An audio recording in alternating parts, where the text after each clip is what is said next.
Most people walk through life under the impression that their intelligence is a fixed genetic hand they were dealt at birth. We are conditioned to believe that our IQ is a permanent score, set in stone by the time we leave our teenage years. However, cognitive psychology has spent the last few decades proving that this fixed mindset is not only inaccurate but scientifically limiting.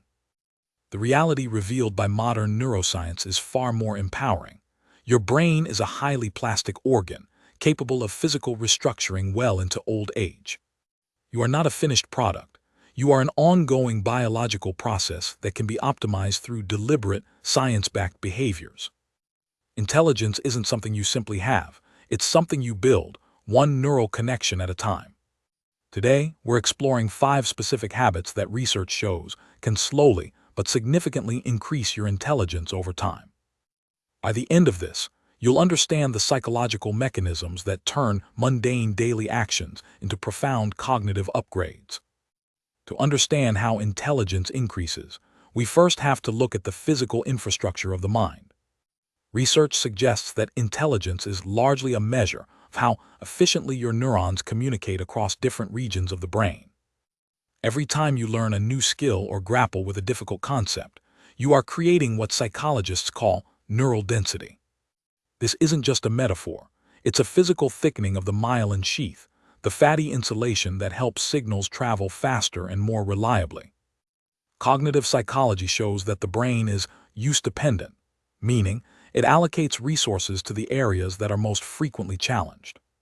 If you never push the boundaries of your current capacity, your brain remains in a state of efficiency-driven maintenance rather than expansion. However, by introducing specific habits, you force the brain out of its comfort zone and trigger a cascade of neurochemical growth factors. This is how fluid intelligence, your ability to solve new problems and reason abstractly, is forged in the fire of cognitive effort. 1. Practice strategic boredom to activate your brain's default mode network. In our modern world, we have developed a psychological allergy to empty space, filling every gap with scrolling or background noise. Cognitive psychology reveals that when we are constantly focused on external stimuli, we never allow the default mode network, or DMN, to take over. The DMN is the system that kicks in when your mind wanders without a specific task to perform.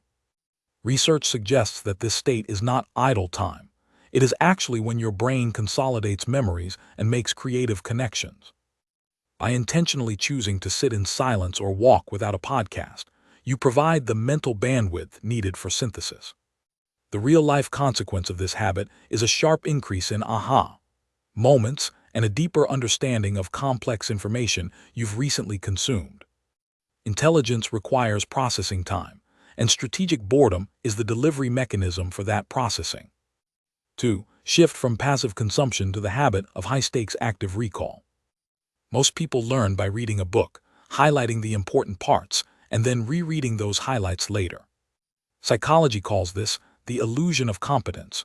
You feel like you're getting smarter because the information looks familiar, but you aren't actually encoding it.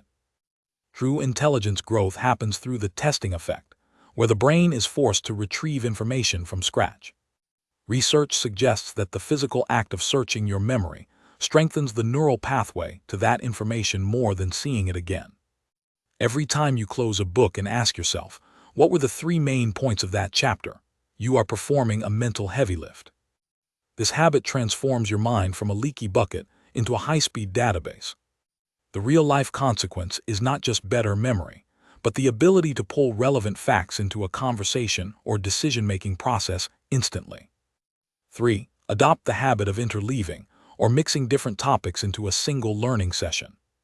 Most people prefer blocked practice, which is focusing on one specific subject until they feel they've mastered it before moving to the next.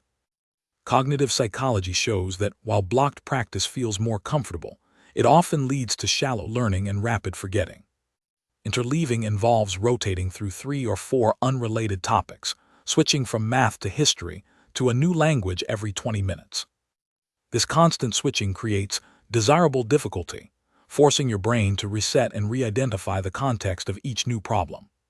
Research suggests this habit trains your brain to identify underlying patterns and differences that you would normally miss.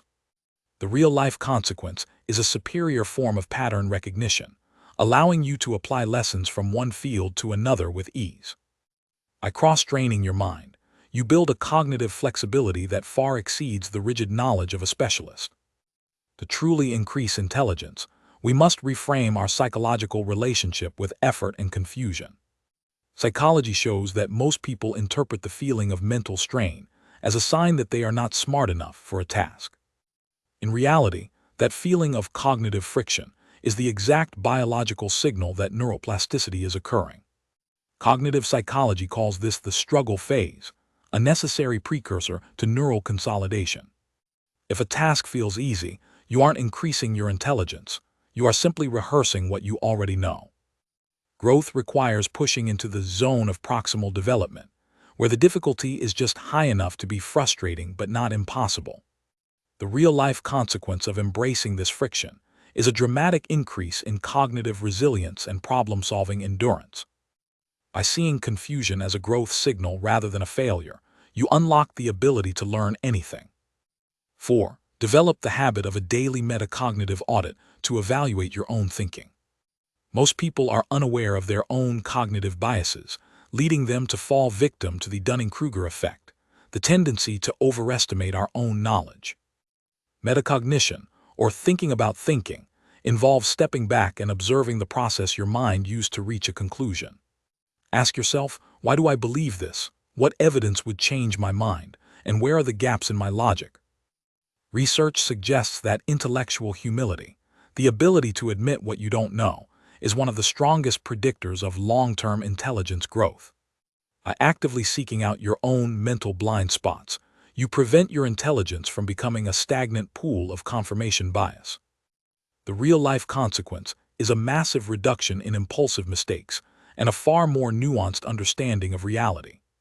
A truly intelligent person is not someone who knows everything, but someone who is constantly auditing the quality of their thoughts. Intelligence is not just a mental capability, it is a biological function that requires careful resource management. Psychology shows that our cognitive load, the amount of information our working memory can handle at once, is strictly limited. If your environment is cluttered and your day is filled with trivial microdecisions, you are wasting the biological fuel needed for complex thinking. Cognitive psychology suggests that the most intelligent people automate their daily routines to preserve their executive function for meaningful tasks. By minimizing extraneous load, like phone notifications or messy workspaces, you free up the neural bandwidth required for the difficult habits we've discussed. Research indicates that intelligence thrives in environments where focus is the default state rather than something that must be fought for.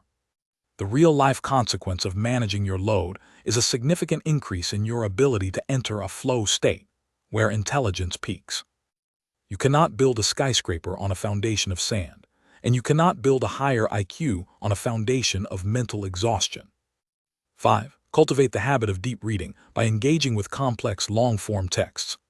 The digital age has fragmented our attention spans into short bursts of 280 characters and 15-second videos.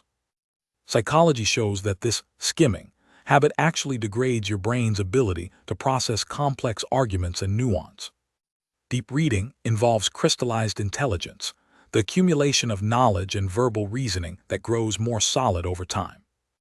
When you read across multiple books on the same subject, a process called syntopic processing, you force your brain to reconcile different perspectives.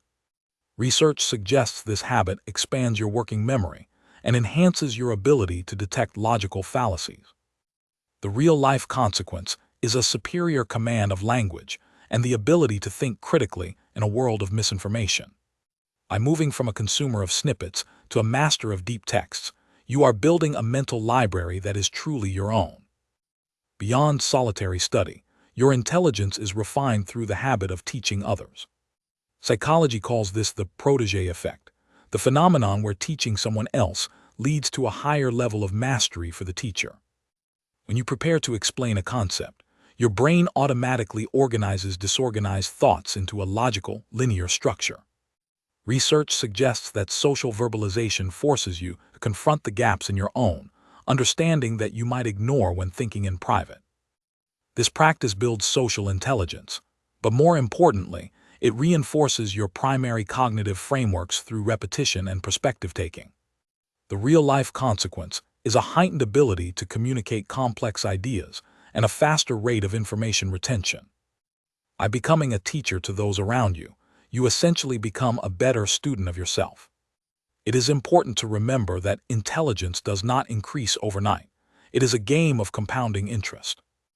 Psychology suggests that small, consistent shifts in behavior lead to massive structural changes in the brain over months and years. If you improve your cognitive efficiency by just 1% every week through these habits, the person you are in 5 years will be unrecognizable. This is why the title of this discussion emphasizes that intelligence increases slowly. The biology of the brain requires time to adapt and strengthen.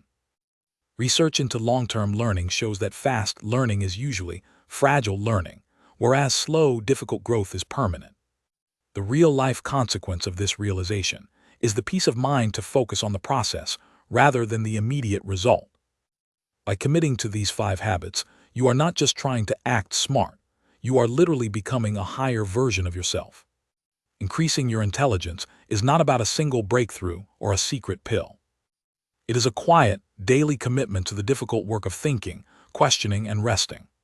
Psychology tells us that we have more control over our mental destiny than we ever imagined. The brain you have today is simply the starting point for the one you will build tomorrow. Start with one habit, embrace the friction, and watch as your world slowly expands to match your new capacity.